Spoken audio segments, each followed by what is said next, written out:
दी छोड़ सतगुरु रामपाल जी महाराज जी की जय हो। सतसाई भगत जी, आप जी कह रहे हैं कि पंजाब के किसी व्यक्ति ने सतगुरु देव जी की आवाज की जांच करवाई है किसी लैब में, और उस लैब की रिपोर्ट आई है कि संत रामपाल जी महाराज जी की ही ये आवाज है। देखिए भगत जी, इस भक्ति मार्ग को और सतगुरु को जानने के दो तरीके हैं। एक तरीका तो ये है कि आप सामान्य व्यवहार से आप परमात्मा को पहचानने की कोशिश करोगे, और दूसरा तरीका है आध्यात्मिक आधार से, तत्व ज्ञान को आधार बना के परमात्मा को पहचानने की कोशिश करोगे। तो पहले वाले तरीके से, जो कि सामाजिक तरीका है, एक व्यवहारिक तरीका है, उस तरीके से आप जी लाख जन्म में भी संत रामपाल जी महाराज जी को या उनकी भक्ति को नहीं पहचान पाओगे। और दूसरा तरीका है आध्यात्मिक तत्व ज्ञान वाला, केवल उसी से परमात्मा की पहचान होती है, दूसरा कोई तरीका नहीं होता है। आप बेंगलोर की जिस लैब की चर्चा कर रहे हैं कि वहां से रिपोर्ट आई है कि हिसार जेल से जो ऑडियो आई है और जो संत रामपाल जी महाराज जी के सत्संगों वाली आवाज है, दोनों एक ही हैं। भगत जी, इस भक्ति मार्ग में हर व्यक्ति के अपने अपने विचार होते हैं, अपने अपने मत होते हैं। मत वैसे एक ही चलता है इसमें परमात्मा का, लेकिन जिस व्यक्ति ने जितना इस मार्ग को समझा है उस हिसाब से दास बात कर रहा है कि भक्ति मार्ग पे सतगुरु के सत्संगों को समझने के बाद में हर व्यक्ति के अपने अपने मत होते हैं। क्योंकि परमेश्वर कहते हैं, जिसकी जितनी बुद्धि उतना दे बताए, उसका बुरा मत मानियो अधिक कहां से लाए। और परमात्मा की वाणी भी है कि जेता घट तेता मता, घट घट सोच विचार। तो भगत जी, यहाँ सबके अपने अपने मत हैं, सबके अपने अपने विचार हैं। कोई किसी प्रकार से भी सोच सकता है, किसी की सोच पे कोई भी प्रतिबंध नहीं है।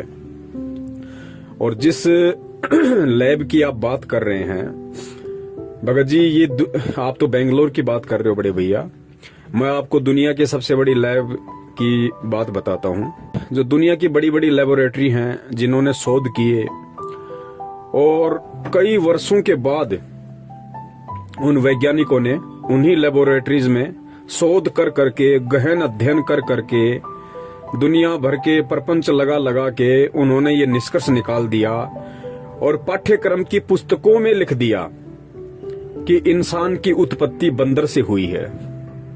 क्या कहा उन लेबोरेटरीज ने? कि इंसान की उत्पत्ति बंदर से हुई है। अब आप बताइए बड़े भैया, एक तरफ तत्व ज्ञान कहता है, अध्यात्म कहता है कि इंसान एक अलग योनि है और बंदर एक अलग योनि है, और ये आपकी लेबोरेटरी, आपके वैज्ञानिक कह रहे हैं कि इंसान की उत्पत्ति बंदरों से हुई है। और फिर आप कहते हो कि बेंगलोर की लेबोरेटरी ने साबित कर दिया कि हिसार जेल से आने वाली ऑडियो और संत रामपाल जी महाराज जी के सत्संग दोनों सेम है। अब इससे ज्यादा मैं कुछ नहीं बोलूंगा भगत जी। अब आप स्वयं निर्णय कर लेना कि परमात्मा को पहचानने के लिए और सतगुरु को पहचानने के लिए, सतगुरु को पहचानने का मतलब ये नहीं है कि भाई मेरा गुरु 6.5 फीट का है, मेरा गुरु गोरा चिट्टा है, मेरा गुरु ऐसे ऐसे शास्त्र प्रमाणित बातें बताता है, गांव धनाना का है, उनके बाप का नाम नंदलाल जी है, माता जी का नाम इंद्रो देवी है, एक भाई महेंद्र है जो भगोड़ा बन के घूम रहा है। ये सतगुरु को पहचानने का यही फॉर्मूला नहीं होता भगत जी। सतगुरु को पहचानने के लिए तत्व ज्ञान वाली आंखें चाहिए भगत जी। बाहर से तो परमात्मा जनमानुष की तरह, एक साधारण इंसान की तरह, एक आम व्यक्ति की तरह, एक सामान्य संत की तरह लीला कर रहा है। इस लीला में तरीके से लाख जन्म में भी आप उसको नहीं पहचान पाओगे। परमात्मा को पहचानना, सतगुरु को पहचानना केवल उनके ज्ञान को आधार बना के, तत्व ज्ञान को आधार बना के ही पहचाना जा सकता है। और ऊपर से विशेष कृपया उस सतगुरु की भी होनी चाहिए। आपके पास अपने पिछले जन्म जन्मांतरों के शुभ भक्ति कर्म भी साथ में होने चाहिए, और वर्तमान में सतगुरु का आशीर्वाद और वर्तमान की भक्ति, जब तक भगत जी ये तीनों चीजें एक साथ नहीं मिलेंगी, सतगुरु को नहीं पहचान सकते। जानने को तो सारी संगत जानती है कि हमारे गुरुजी संत रामपाल जी महाराज जी हैं, लेकिन आपके गुरुजी हैं कौन? आपके गुरुजी हैं कौन? स्वयं कबीर। लेकिन कितने लोग जान पाए इस बात को कि मेरा गुरु स्वयं कबीर है और संत रामपाल जी महाराज जी के रूप में धरती पे प्रकट है? बताइए।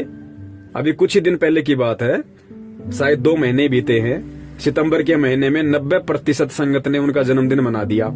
तो बताइए, जानते तो सब थे संत रामपाल जी महाराज जी को, लेकिन पहचाना किसने? पहचाना केवल उन 10% लोगों ने, उन 10% सत्सेवकों ने, जिन्होंने उनका केवल प्रकट दिवस मनाया, जन्मदिन नहीं मनाया।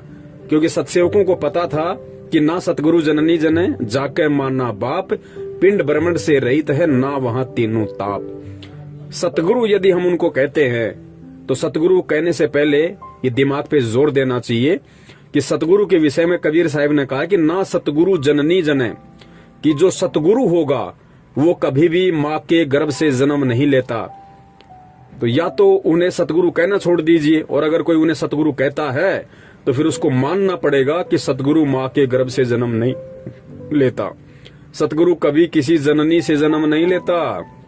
अब देखिए भगत जी, यहाँ पे मानना और पहचानना दो बातें हो गई। मान तो 90% लोग रहे कि संत रामपाल जी महाराज जी भगवान हैं, संत रामपाल जी महाराज जी कबीर जी हैं, लेकिन पहचान केवल 10% सत्सेवक ही रहे हैं जिन्होंने उनका प्रकट दिवस मनाया। तो भगत जी, इस प्रकार एक तो व्यवहारिक तरीके से सतगुरु को पहचानना और एक आध्यात्मिक तरीके से सतगुरु को पहचानना, इन दोनों बातों में रात दिन का अंतर है।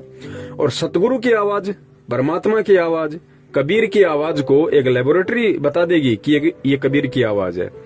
अरे खुद उनके भगत नहीं पहचान पा रहे जिसे, उनके 90% भगत जो बरसों से उनके चरणों में पड़े हुए हैं, भक्ति कर रहे हैं, जब खुद उनके भगत जो बरसों से साधना कर रहे हैं, उनके सत्संग सुन रहे हैं, उनसे आशीर्वाद ले रहे हैं, इतने प्रमाण देख रहे हैं, उसके बाद जब बरसों से खुद उनके भगत उन्हें नहीं पहचान पा रहे कि मेरा गुरु स्वयं कबीर है और कबीर कभी माँ के गर्भ से जन्म नहीं लेता, तो भगत जी वो लेबोरेटरी वाले, वो दिन में 3 बार शराब पी के जांच करने वाले, वो बीड़ी सिगरेट का सुट्टा लगाने वाले बड़े भैया, वो क्या पहचानेंगे कि ये आवाज उस कबीर की है या किसी और की है। भगत जी भक्ति मार्ग है, हमें हर पॉइंट पे दृढ़ रहना पड़ेगा, हर पॉइंट पे, क्योंकि विचलित करने के लिए काल सैकड़ों चाल चलेगा। ये इस तरह की हजारों चाल काल चलेगा इस समय विचलित करने के लिए। और परीक्षा सबकी है, परीक्षा मैनेजमेंट के पीछे लगे हुए लोगों की भी चल रही है, परीक्षा हम सत्सेवकों की भी चल रही है।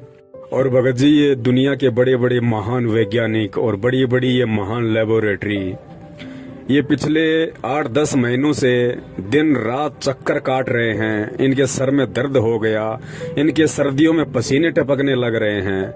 ये आज तक एक उस कोरोना का तो ढंग से टेस्ट कर नहीं पाए, कोरोना की तो ढंग से रिपोर्ट पेश कर नहीं पाए कि वो कैसे फैलता है, क्या होता है, कैसे उसका उपचार होगा, कैसे वो मिटेगा, कैसे खत्म होगा, ये क्या भला है। आज तक उस कोरोना का तो भगत जी आपके साइंटिस्ट जांच कर नहीं पाए। और बात करते हो संत सतगुरु रामपाल जी महाराज जी, खुद पूर्ण परमेश्वर कबीर साहिब जी की आवाज की जांच करने की, पहले कोरोना की जांच तो करके दिखा दे ढंग से लेबोरेटरी। सतगुरु का तो बहुत लास्ट में नंबर है, दुनिया खत्म हो लेगी उस समय तक। तो जब सतगुरु की जांच की बात आएगी ना, अब कौन कर देगा जांच सतगुरु की भाई, बता दीजिए कौन कर देगा? जिसने पूरी दुनिया बनाई, जो सारी दुनिया उस परमात्मा के पैर के अंगूठे के नीचे बैठी है, उसकी जांच कर देगा एक सामान्य प्राणी? 4 अक्षर पढ़ के, सफेद कोट पहन के, 4-5 आपस में तत्व मिला के हैं दुनिया को मूर्ख बनाने वाले ये काल जीवन विज्ञान भगत जी ये परमात्मा की जांच कर देंगे भैया? भगत जी सोचो, विचार करो, ये लेबोरेटरी किसने बनाई? किसने बनाई भाई? इंसान ने ना। और इंसान को किसने बनाया? सतगुरु ने। तो बड़े भैया जिस इंसान को सतगुरु ने बनाया है वो इंसान सतगुरु की जांच कर देगा?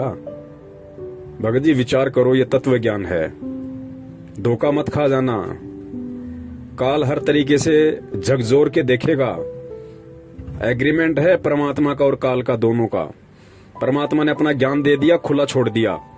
अब काल की बारी है। काल ने कहा था परमात्मा आप केवल उसी को स्वीकार करना जो आपका ज्ञान समझ के चले, और जो आपका ज्ञान ना समझे वो मेरी हद में। तो भाई काल अपने अपनों को छांट रहा है जो काल की हद में है, जो अभी सतगुरु के ज्ञान को समझ नहीं पाए, सतगुरु को सतगुरु नहीं मान पाए, भगवान को पहचान नहीं पाए, काल उनको छांट रहा है, उनकी छटनी कर रहा है और फिर उनसे कुकर्म करवा के अपने पाले में ले रहा है। यही परमात्मा से दूर होना है। अब जिन जिन लोगों ने इस पीले पर्चे के आदेश पे जितने भी कुकर्म किए हैं, वो छटनियां थी, वो छट चुके हैं। वो लोग परमात्मा की हद से बाहर हो चुके हैं, वो काल के खेमे में जा चुके हैं। भले ही वो 3 टाइम की आरती करते रहो, भले ही वो मंत्र जाप करते रहो, ये मंत्र जाप, ये आरतियां तो काशी में परीक्षा लेने के बाद 25 साल तक हमने खूब की थी। हो गए पार। तत्व ज्ञान की भक्ति है भगत जी। एडी से चोटी तक पसीना आएगा समझने में कि संत रामपाल जी महाराज कौन है।